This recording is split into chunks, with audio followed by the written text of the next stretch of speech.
जय हिंद साथियों, कैसे हैं आप? आई होप आप बहुत ज़बरदस्त होंगे, जिंदाबाद होंगे, एकदम बेहतर तरीके से अपनी पढ़ाई को कर रहे होंगे। बच्चों, आज मैं आपको पढ़ाने वाला हूं एक्सरसाइज 3.1 क्लास 10th। बहुत ही ज़बरदस्त तरीके से यूपी बोर्ड में जो भी एनसीईआरटी वाला पैटर्न है, सारा सब कुछ आपको पढ़ाने वाला हूँ। बच्चों, आपके सामने आज का पहला क्वेश्चन है उपस्थित और आप सीखेंगे इसको बहुत ही ज़बरदस्त धमाकेदार मेथड के साथ। बच्चों, क्वेश्चन कह रहा है कि कक्षा 10 के 10 विद्यार्थियों ने एक गणित की पहली प्रतियोगिता में भाग लिया। यदि लड़कियों की संख्या लड़कों से 4 अधिक हो तो प्रतियोगिता में भाग लिए लड़कों व लड़कियों की संख्या बताओ। आपसे क्वेश्चन कह रहा है कि एक जो प्रतियोगिता हुई है जिसमें कुछ लड़के हैं और कुछ लड़कियां हैं, लेकिन टोटल कितने हैं? टोटल हैं 10। कहने का मतलब ये है कि उसमें कुछ लड़के शामिल हैं, कुछ लड़कियां शामिल हैं, लेकिन दोनों को जब जोड़ देंगे तो 10 मिलता है, मतलब 10 बच्चे शामिल हैं। और क्वेश्चन कह रहा है कि यदि लड़कियों की संख्या लड़कों से 4 अधिक हो और जितने भी लड़के हैं उसमें 4 लड़कियां ज़्यादा हैं। कहने का मतलब ये है कि मान के चलो अगर लड़के हैं 3 तो लड़कियां कितनी हैं? 4 ज़्यादा तो 7। समझ रहे हो ना? समझो बात को। अगर 3 लड़के हैं तो लड़कियां कितनी होंगी? 4 ज़्यादा। तो 3 में 4 ज़्यादा करोगे तो 7 लड़कियां हो जाएंगी, 3 लड़के हो जाएंगे। बात को समझने का प्रयास करिएगा। ओके, समझ रहे हैं ना? पहले पूरे सवाल को अपने माइंड में बनाइएगा कि आखिर ये सवाल क्या पूछ रहा है। कभी कभी क्या होता है, आपसे बहुत छोटी सी चीज़ पूछ दी जाएगी। मान के चलो कि इसमें क्वेश्चन कह दिया जाएगा कि आपको बताना है कि बताओ इस क्वेश्चन में लड़के ज़्यादा हैं कि लड़कियाँ।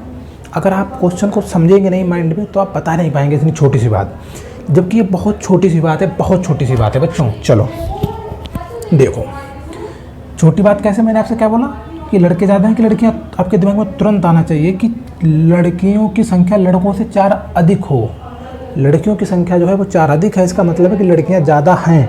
100% राइट। इसी बात पे लाइक ठोक दीजिएगा। चलो क्वेश्चन को करते हैं सॉल्व। अब मैं इसको सॉल्व करूँगा सोल्यूशन। इसका सोल्यूशन क्या रहने वाला है? मतलब हल। ओके बच्चों, इसका हाल है कि कक्षा 10 के 10 विद्यार्थियों ने गणित की पहली प्रतियोगिता में भाग लिया।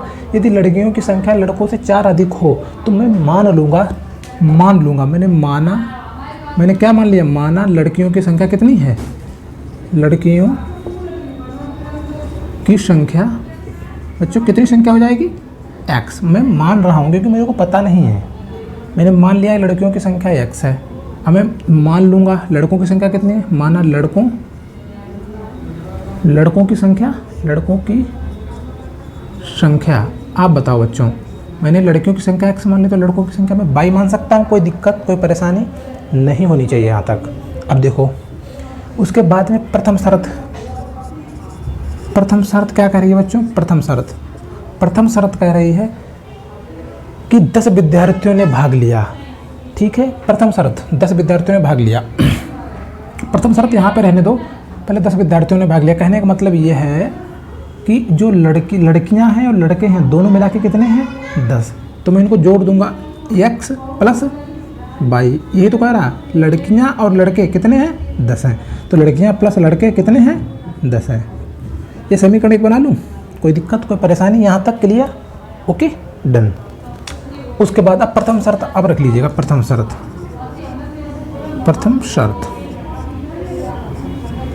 कह रही है यदि लड़कियों की संख्या लड़कों से 4 अधिक हो।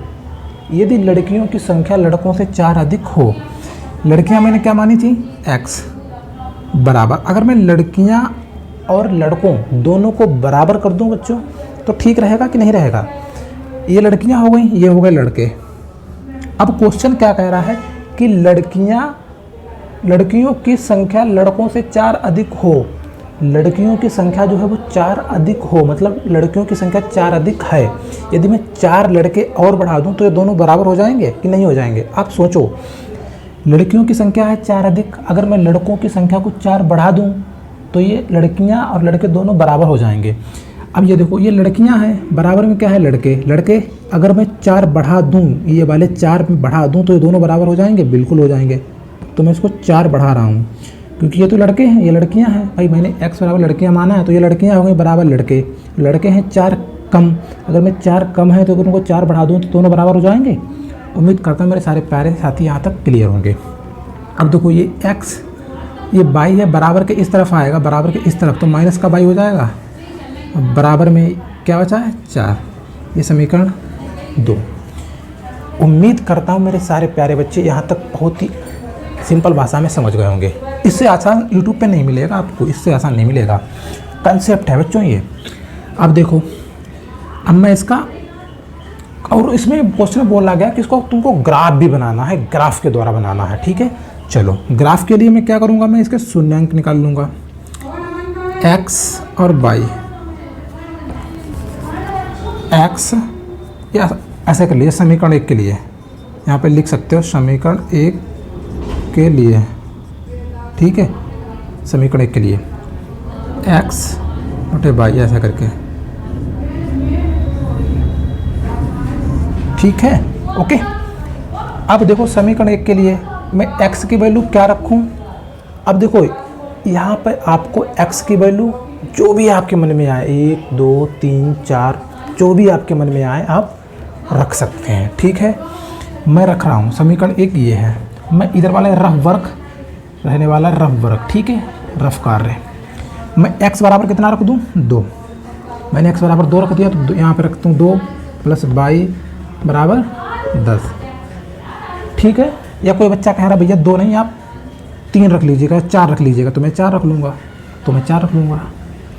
4। x बराबर मैंने 4 रख दिया, y जो कहते हो बराबर 10। ये y है बराबर में 10 है, ये 4 प्लस का है बराबर के उस तरफ जाएगा, 4 माइनस का हो जाएगा, तो y बराबर क्या आ गया 6। y बराबर 6। तो मैंने x बराबर 4 रखा, तो y बराबर मुझे 6 मिल गया। अब मैं x बराबर दूसरी बार क्या रख दूँ, कोई बच्चा कह रहा 3 रख दीजिएगा, तो मैंने 3 रख दिया, 3। तो मैं यहाँ फिर मैं इसको फिल करूँगा 3। ये 3 बराबर के उस तरफ जाएगा, तो माइनस का 3 हो जाएगा। 10 से 3 गया, कितना बचा 7। तो y बराबर मुझे क्या मिल गया 7। ठीक है, मैंने 2 बार निकाल लिया 2 शून्यांक। अब समीकरण 2 के लिए निकालूंगा, समीकरण 2 के लिए यही चीज़, क्योंकि मुझे को ग्राफ बनाना है ना। समीकरण 2 के लिए मेरे को बनाना है ग्राफ x बटे y।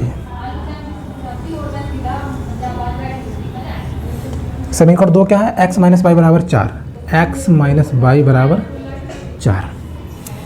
x बराबर क्या रखूँ, x बराबर क्या रखूँ, कोई बच्चा बोल रहा भैया 4 रख दीजिएगा,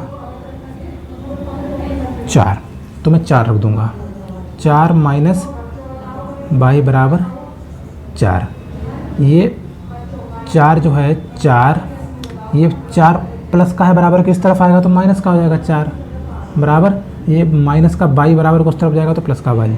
4 से 4 गया 0, तो y बराबर क्या मिल गया मुझे 0। y बराबर 0 मिल गया, तो मैं y बराबर 0। यहाँ पे x बराबर क्या रखूँ, आप बताओ भाई, x बराबर कितना रखता हूँ 2। चलो मैं 2 रखता हूँ, मैं यहाँ पे 2 रख दूँगा बच्चों, मेरे को रखने में कोई दिक्कत नहीं है, आपके मन में जो आए आप रखिएगा। तो मैंने x बराबर 2 रख लिया, माइनस का y बराबर 4। ये माइनस का y उस तरफ जाएगा बराबर के, तो प्लस का y, प्लस का ये तो y हो जाएगा। ये 2 जो का तो रहेगा, माइनस का 4 इधर आ जाएगा, तो 2 से माइनस का 4 गया, तो माइनस का 2 बराबर y। तो y बराबर मुझे वैल्यू क्या मिल गई, माइनस का 2। मैंने क्या रखा था, x बराबर मैंने 2 रखा था, x बराबर मैंने 2 रखा था। जब मैं x बराबर 2 फिल करूँगा, तो मुझे y की वैल्यू माइनस की 2 मिल जाएगी। उम्मीद करता हूँ मेरे सारे प्यारे साथी यहाँ तक एकदम क्लियर होंगे। बहुत ही सिंपल तरीके से मैंने समझाया हुआ है। ठीक है, ये तो था रफ वर्क, इसको कर दूंगा साफ कर दूँ बच्चों, कोई दिक्कत परेशानी नहीं। इसको रफ वर्क में आप साइड में कर सकते हैं। ठीक है, ये सब रफ वर्क की चीज़ें हैं, मैंने निकाल लिया सब कुछ। आपको एग्जाम में बस इसी टाइप से लगाना है बच्चों। उसके बाद आपको ग्राफ का पेपर मिलेगा एग्जाम हॉल में, और आप ग्राफ से सारा डाटा एकदम एग्जैक्ट निकाल पाएंगे। यहाँ पे हो सकता है थोड़ा बहुत इधर उधर हो जाए, कोई दिक्कत नहीं है, लेकिन मैं कोशिश करूँगा एकदम क्लियर बनाने की। x डैश y और y डैश। ओके, ये मैं कॉलम रखा हूँ 1 2 3 4 5 6 7। 1 2 3 4 5 6 7। 1 2 3 4 5 6 7। 1 2 3 4 5 6 7। ठीक है बच्चों, मैंने अपने हिसाब से लगभग एडजस्ट बनाया हुआ है। कोशिश करूँगा सारी चीज़ें एकदम क्लियर फिल कर पाऊँ। ठीक है, 1 2 3 4 5 6 7। ठीक है, 1 2 3 4 5 6 7। ये चीज़ जो है ना, ये वाली, ये डैश की तरफ चलेंगे तो माइनस का 1, माइनस का 1, माइनस का 2, माइनस का 3, माइनस का 4, माइनस का 5, माइनस का 6, माइनस का 7। ओके, इस तरफ आएंगे तो माइनस का 1, माइनस का 2, माइनस का 3, माइनस का 4, माइनस का 5, माइनस का 6, माइनस का 7। ठीक है, अब मैं चीज़ों को फिल करता हूँ। फिल कैसे करते हैं उसको आप बहुत बारीकी के साथ देखिएगा, आप फिल को फिल करना समझ आ जाएगा। x बराबर 4 है, y बराबर 6 है, तो मैं x अक्ष पे जाऊँगा 4, तो 1 2 3 4, x अक्ष तो होगा 6 4, y अक्ष कितना है 6, तो y तो ऊपर है तो मुझे 6 ऊपर जाना है यहाँ पे। ओके, मतलब आपको यहाँ पे 4 है, 4 ऊपर चलो जाओ, 6 ऊपर चले जाओ, 4 को जाना इधर, 6 जाना है ऊपर यहाँ तक, ऐसे ऐसे ऐसे करके यहाँ तक। ये देखिए ऑलमोस्ट ये वाला बिंदु मिलेगा, ये वाला, ये देखो यही तो बिंदु आएगा, ये वाला बिंदु को हो गया। मैं मान के चलो कौन सा बिंदु नाम को दूँ इसको P। ठीक है, चलो x बराबर कितना है 3, y बराबर कितना है 7, x बराबर 3, तो आपको x बराबर 3 इधर जाना है, y बराबर कितना है 7, तो 7 ऊपर जाना है आपको, ये चले जाइए आप यहाँ पे। ओके, ये हो गया Q बिंदु, ये P बिंदु, ये Q बिंदु। अब मैं P और Q बिंदु को मिला दूंगा इस प्रकार से। ठीक है, मैं मिला रहा हूँ, मैंने P और Q बिंदु को मिला दिया। ये समीकरण कौन सा था, मैंने किससे प्राप्त किया, समीकरण 1। समीकरण 1 क्या, x प्लस वाई बराबर 10, तो मैं इसे फिल कर सकता हूँ x प्लस वाई बराबर 10। ओके, उम्मीद करता हूँ मेरे सारे प्यारे साथी एकदम समझ गए होंगे चीज़ों को। ठीक है, जब आप ग्राफ पे बनाएंगे ना एकदम क्लियर बनेगा, एकदम क्लियर। ये बोर्ड पे बना रहा हूँ बच्चों तो उतना क्लियर नहीं हो पा रहा। अब x बराबर 4, y बराबर 0, x बराबर 4, y बराबर 0, x बराबर जाना है आपको 4, तो 4 इधर आ गए, y बराबर क्या जाना है 0, तो यहीं पर रहना है, मतलब ये वाला बिंदु। ठीक है, ये P था, ये Q था, ये R। Okay, R।